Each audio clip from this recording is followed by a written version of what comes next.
All right. In this one, we're really bringing a lot of ideas and concepts together, but the main thing we want to focus on is the passing of reference parameters into a function. And so here's our C++ example. So we're declaring a couple of global variables A and B, and then in our main function, we're going to input those variables A and B, and then we're going to call a function called order, which is going to take those two variables as reference parameters. And then if x is greater than y, we're going to call another function called swap, which is also going to take them as reference parameters and then do some stuff inside there with them. And the reason we want to have this two levels here is because we want to see how we've got to treat it a little bit differently when we're going from one function with a reference variable to another function with a reference variable. So let's go ahead and take a look at the PEP8 version of this.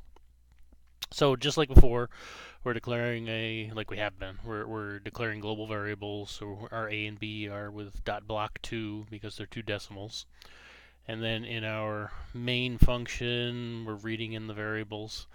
And then because we have to pass them to the function, we've got to get them just like before. We got to get them on the stack. So we're storing them on the stack with our -2. The difference is because they're reference variables, we have to get the address of the variables on the stack. Before, when we were doing passing by value, we need to actually copy whatever the value in memory was on there. So when we did that, when we loaded it on the stack, we were using addressing mode D because we know that goes to that memory location, gets the value, and puts it in memory. So that's what was copied onto the stack. In this case, though, we're using I for immediate because what we actually want is not the value stored at A, but we actually want the value of A. Because if you think about it, A and B are just labels in memory. And so A is labeling this block location, B is labeling that block location, and just like we've had, we have our whole program starting at 0 with a branch. So a branch is 3 bytes, so that means A is going to be at address 3 and B is going to be at address 5. So those are the values we actually want to get on the stack because we want to, in the function, when it's accessing that reference parameter, we want it to actually go back to that memory location and access that value. So I'm going to go ahead and actually start debugging this now so we can actually look in the trace mode and actually look at the picture of our stack here. Oh, well, memory. So we start out, we've got our A and our B, again, global memory, so there they are sitting in memory. And I'm going to go ahead and step through this a little bit. I'm going to put in my first variable. We're going to make A10. We're going to make B5. So, and there we can see in memory, there they are sitting. There's our A10 and our B5. Now, here's where we're getting ready to push the parameters onto the stack. Well, arguments technically at this point. We're passing the arguments onto the stack so they can be seen in the function as parameters. So, in this case, we want to use A with immediate because we don't want this value that's inside of the A location. We actually want this address of A, and that's what the immediate does. And then, so we copy that into memory just like we did before. We load it in the accumulator and we're storing it at -2, so it's just above the stack. And we do the same thing with the B because we've got two parameters. One goes at -2, the second one goes at -4.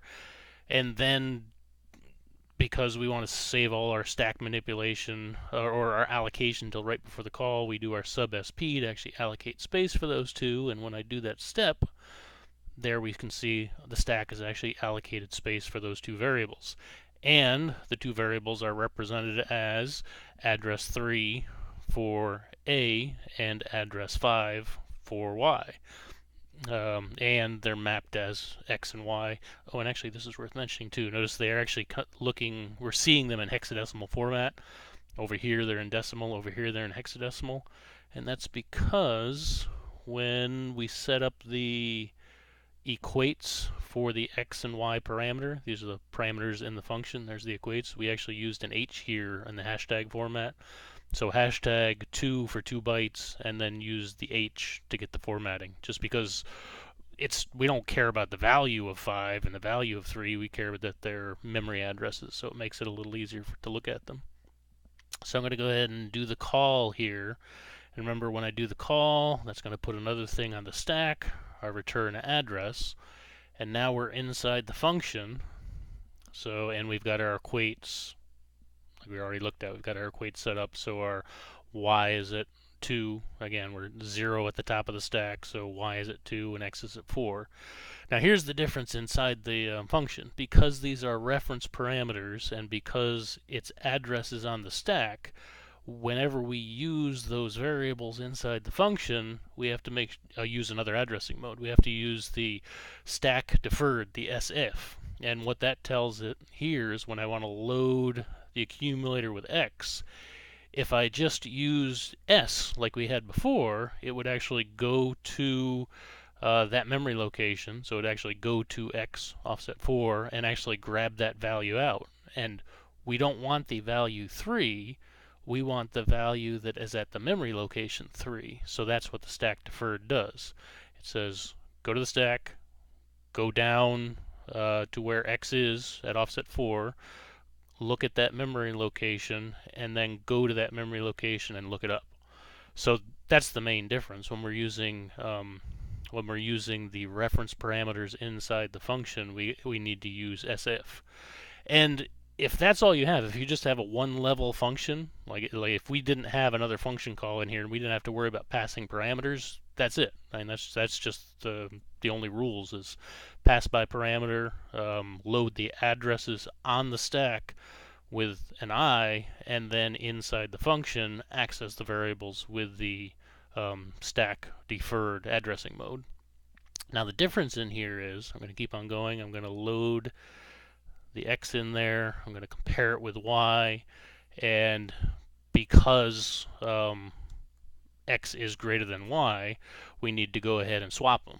Remember, that's what I'm not going to jump back to it, but remember that's what this program was actually going to do. It was going to, if these were out of order, it was going to call the swap function to actually swap them, to put them in order.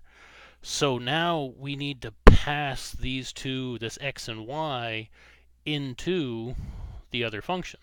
So we've got to put them on the stack now to pass them up to this function, and these are also by reference. Now here's where it gets a little bit different. Well, it's not different, it's just the logic follows. When we load them on the stack this time, we use S. So again, just to go back down here and recap, when we originally loaded the first copies on the stack, we loaded them with I because we wanted the original address. So we wanted it to go and look at the A and grab the address of A and put that in the stack.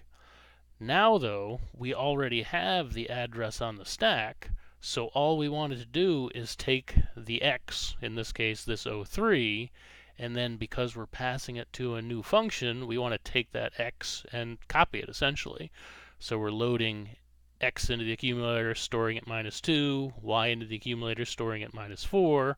So let me go ahead and do the steps. So step, step, step, step, and now I'm going to do the allocation, and there's our next two arguments that are being put on the stack to be passed to the function. And we had to use the S because we wanted those addresses to be passed again by reference. If we had used I again, that means we actually would have gotten the values of X and Y, which means we would have gotten a 4 and a 2 on the stack, which is, we would have gotten all sorts of other weird results. We didn't want that. So once I jump into this function and step up to call, so now I don't, I get a local variable here. There's a local variable in here because we're doing a swap. So just to see the stack, I'll put it on there. So it uses a local temp variable to put that in the stack. And now that I'm inside this function, it's back to just using them as SFs again, because it's by reference using stack deferred. That means whenever I use this R and this S, I'm telling it with the stack deferred, go at the stack, look at the value there, don't use it as an actual value, go look it up in memory. So, and this is the final level. I'm not passing any more parameters, so it is strictly the SF. So I know that's a lot of pieces, and there's a lot of parts to make this all work, but it really is relatively systematic. And as long as you remember which addressing modes to use in which case, it's just a matter of stacking things in the right order, which I guess is obvious, but it just takes some practice. So what I recommend is going back through this and actually walking through this yourself, and actually play around with the addressing modes as you run through here. See what happens if you switch your addressing modes and put it on with a SF or a D or an I, and see what happens, and just see what happens in memory. Next, we'll take a look at doing local variables, which adds just one more little curve, but it's not too bad.